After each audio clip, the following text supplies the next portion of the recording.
ایک حدیث شریف مجھے یاد آئی, اسے سنا کر میں ختم کروں. ایک صحابی ہیں حضرت بشیر, ان کے صاحبزادے ہیں حضرت نعمان, یہ بھی صحابی. یہ جو بڑے باپ ہیں حضرت بشیر, بوڑھے صحابی. ان کی ایک پہلی بیوی تھی, اس سے اولاد تھی, وہ اولاد بڑے بڑے لڑکے ہو گئے تھے. پھر انہوں نے وہ بیوی کا انتقال ہو گیا ہوگا تو حضرت نے پھر دوسری شادی فرمائی بڑھاپے میں. اس بڑھاپے کی بیوی سے یہ حضرت بشیر کے بچے تھے.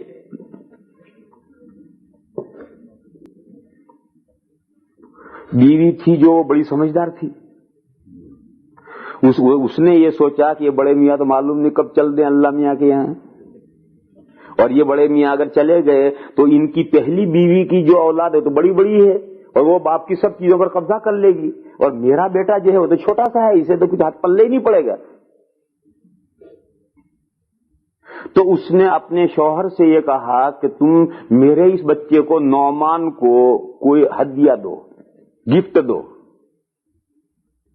اور بڑھاپے کی بیوی, اس کا انفلوئنس بہت ہوتا ہے شوہر پر, اس کی بات ماننی پڑتی ہے شوہر کو, بڑھاپے کی بیوی کی بات ماننی پڑتی. تو اس نے کہا اور حضرت نے مان لیا. اور ان کے پاس میں ایک غلام تھا, اور کوئی بڑی جائیداد وائداد تو نہیں تھی, ایک غلام تھا. تو انہوں نے بیوی نے کہا کہ یہ غلام میرے اس بیٹے کو ہبہ کر دو, بخشش کر دو. تو انہوں نے بخشش کر دیا.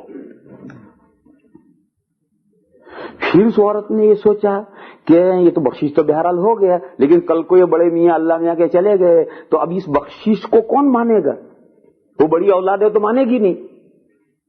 تو اس نے اپنے شوہر سے کہا کہ جاؤ حضور کو اور جا کر اس بخشش پر گواہ بنا کر آؤ. وہ کتنی سمجھدار ہے, وہ جانتی ہے کہ اگر یہ بڑے میاں اللہ میاں کے چلے گئے اور بعد میں جھگڑے کھڑے ہوئے تو جھگڑا جائے گا تو قاضی کے یہاں, تو قاضی ہی معاملے میں گواہ ہوگا, تو کیونکہ جھگڑا تو حضور کے پاس ہی جائے گا اور حضور کو ہی گواہ بنا رہی. خیر یہ بچے کو لے کر حضور کی خدمت میں حاضر ہوئے اور آ کر بیٹھے. بڑے میاں نے حضور سے کہا یا رسول اللہ اس بچے کو آپ جانتے ہیں؟ تو حضور نے فرمایا ہاں جانتا ہوں, تمہارا لڑکا نعمان ہے؟ کہنے لگے جی ہاں یہ میرا لڑکا نعمان ہے, اور میں نے اسے یہ غلام بخشش کیا ہے اور اس پر میں آپ کو گواہ بنانے آیا ہوں. بس اس پر حضور کا ماتھا ٹھنکا کہ دنیا میں سبھی لوگ بخشیشیں کرتے ہیں, گفٹ بنا دیتے ہیں, اور کوئی کسی کو گواہ نہیں بناتا. یہی صاحب کیوں گواہ بنانے آئے ہیں؟ دال میں کچھ کالا معلوم ہوتا ہے. تو حضور نے ان سے پوچھا تمہاری اور بھی کوئی اولاد ہے؟ انہوں نے کہا کہ جی ہاں میرے اور بھی لڑکے ہیں پہلی بیوی سے. حضور نے فرمایا کہ تم نے اور اپنے سب اولاد کو اسی طرح سے ایک ایک غلام دیا ہے؟ نہیں. کہنے لگے نہ میں نے اور کو تو نہیں دیا, اسی کو دیا ہے. حضور نے فرمایا کہ اگر جب تم نے ایسا کیا ہے تو میں ظلم کا گواہ نہیں بنتا. لا اشہد علی جور, میں ظلم کا گواہ نہیں بنتا, جاؤ کسی اور کو گواہ بناؤ. دیکھو یہ بات بھی ظلم ہے. حضور نے فرمایا میں ظلم کا گواہ نہیں بنتا. تو آدمی اپنی اولاد میں کسی کو کچھ دے اور کسی کو محروم کر دے, کیوں؟ اس سے کوئی تعلق ہے یا اس کی ماں سے تعلق ہے اس وجہ سے دے دے, یہ بھی ظلم کے تحت میں آتا. حضور نے فرمایا میں ظلم کا گواہ نہیں بنتا. چنانچہ علماء کرام نے یہ مسئلہ لکھا ہے کہ باپ کو اپنی ساری اولاد کو یکساں رکھنا چاہیے, اور جو کچھ اولاد کو دے انصاف کے ساتھ دے. کمی بیشی کر دے گا یہ ظلم ہو جائے گا. دیکھو یہاں مسئلہ بھی سمجھنا چاہیے. اولاد کو دینا برابری کی شکلیں الگ الگ ہیں. میں اپنی ہی مثال دوں, آپ کی مثال کیا دوں؟ مثلا میرے ہی 4-5 بچے ہیں مثال کے طور پر. ایک کی عمر 20 سال کی ہے, ایک 12 سال کا ہے, ایک 6 سال کا ہے, ایک 3 سال کا ہے, مثال کے طور پر. اب عید آئی, اب میں وہ 20 سال والے کو کرتا پاجامہ بنانے کے لیے 5 میٹر ہوگا تب اس کا سوٹ بنے گا, تو اب سب کو 5-5 میٹر دوں گا تو 2 سال والے کے تو 10 سوٹ بنیں گے. یہ انصاف نہیں ہوا. اور وہ 2 سال والا جو ہے اس کا 2 میٹر میں سوٹ بنے گا، وہ 2 میٹر اس 20 سال والے کو دوں تو 20 والے کو لنگی بنے گی، اس کا سوٹ نہیں بنے گا، اس کی لنگی بنے گی۔ لیکن انصاف کیا ہے؟ انصاف یہ ہے کہ 20 سال والے کا بھی جوڑا بنانا ہے، 12 سال والے کا بھی جوڑا بنانا ہے، 6 سال والے کا بھی جوڑا بنانا ہے، 2 سال والے کا بھی جوڑا بنانا ہے، یہ انصاف ہوگا۔ اب دیکھیں اس کے جوڑے میں کتنا کپڑا خرچ ہوا، اس کے جوڑے میں کتنا ہوا، اس کے جوڑے میں کتنا ہوا، اس کے جوڑے میں کیا ہوا، یہ سب گز اور میٹر دے کر ناپنا نہیں، ہر ایک کے لیے عید آئی ہے، جوڑا بنایا میں نے، یہ انصاف ہوگا۔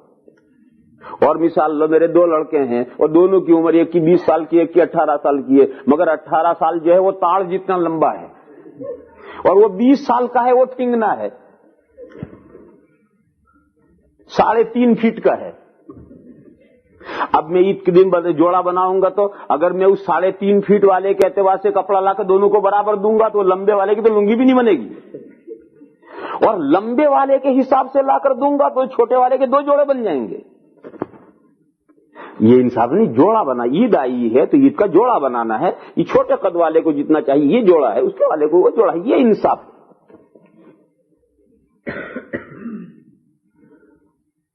اور آگے بڑھیے، بچے بڑے ہو کر شادیاں وادیاں ہو کر کے لڑکے لڑکیاں ان کے گھر سیٹ ہو گئے، لڑکوں نے اپنے گھر الگ کر دیے، لڑکیاں اپنے گھر چلی گئی، اب میں دیتا ہوں، اب وہ جوڑے والی بات نہیں ہے۔ اب مثلا میں 25,000 دیتا ہوں تو اسے بھی 25,000 دوں گا، اسے بھی 25,000 دوں گا، اسے بھی 25,000 دوں گا، اسے بھی 25,000 دوں گا، اسے بھی 25,000 دوں گا، کہ یہ لڑکا غریب ہے، یہ لڑکا مالدار ہے، لہذا مالدار کو کچھ کم دو، غریب کو کچھ زیادہ نہیں دو۔ غریب مالدار یہ اللہ تعالیٰ کے یہاں ہے، اللہ تعالیٰ جس کو غریب رکھتے ہیں مالدار رکھتے ہیں۔ باپ کا یہ کہ سب کو برابر دے گا، اب برابر دینا ہے۔ اب یہ کہ جو بچہ غریب ہے اسے کچھ زیادہ دے دوں اور مالدار اسے کچھ کم دے دوں، بھئی اس کی اولاد زیادہ ہے، اس کی اولاد کم ہے، لہذا اس کو کچھ کم دے دوں، اس کی اولاد زیادہ ہے کچھ زیادہ دے دوں، یہ سب ناانصافی ہے۔ اب سب کو 25,000 دوں گا تو سب کو برابر دوں گا، اب انصاف یہ ہے۔ اس میں لڑکا لڑکی کو بھی برابر دینا ہے، 25,000 لڑکے کو دوں گا تو لڑکی کو بھی 25,000 دوں گا، لڑکی کو بھی 25,000، اس کو بھی کم نہیں، یہ انصاف ہے۔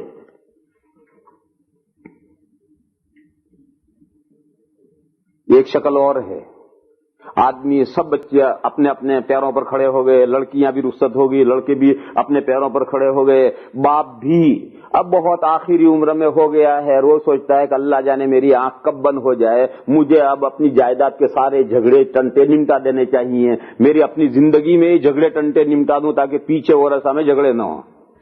اب باپ تقسیم کرنے بیٹھے گا تو لڑکے کو دوہرا دے گا، لڑکی کو ایک کہرا دے گا۔ اب لڑکی کو ایک کہرا دے گا، 2,000 لڑکے کو دے گا تو 1,000 لڑکی کو دے گا، 2 بیگھے زمین لڑکے کو دے گا تو 1 بیگھا زمین لڑکی کو دے گا۔ اب کیوں؟ اب یہ جو زندگی کے آخر میں نمٹا رہا ہے یہ میراث کے طور پر نمٹا رہا ہے، اور میراث کے جو قاعدے، اگرچہ یہ میراث نہیں ہے، میراث تو آدمی کے مرنے کے بعد تقسیم ہوتی ہے، یہ میراث تو نہیں ہے، لیکن میراث جیسا ہے۔ اور فقہا میں سے امام محمد علیہ الرحمہ کا یہ قول ہے کہ اب لڑکے کو دوہرا دے، لڑکے کو ایک کہرا دے۔ امام ابو یوسف علیہ الرحمہ تو فرماتے ہیں کہ نہیں، اب بھی لڑکے لڑکیوں کو برابر دو، یہ انصاف ہے۔ لیکن ہم امام محمد علیہ الرحمہ کے قول کو لیتے ہیں، اس میں لوگوں کے لیے سہولت ہے کہ یہ زندگی کے آخر میں آدمی اپنا گجرات میں کہتے پرواروا بیٹھو ہے، یعنی ہم اپنے سب نے قصے نمٹانے بیٹھا ہے، تو اس وقت میں جو جائیداد اور مال اور جو کچھ بیچے گا وہ بانٹے گا اور تقسیم کرے گا، تو وہ میراث کے جو ضابطے ہیں اس ضابطے سے، بیوی ہے تو 8واں اسے دے گا۔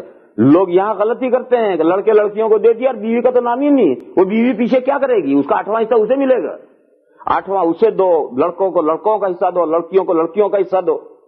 غرض یہ انصاف کی مختلف شکلیں ہیں، موقع موقع سے اس کی شکلیں ہیں، یہ ان تمام شکلوں کا سامنے رکھ کر کے اولاد میں انصاف کرنا ہے۔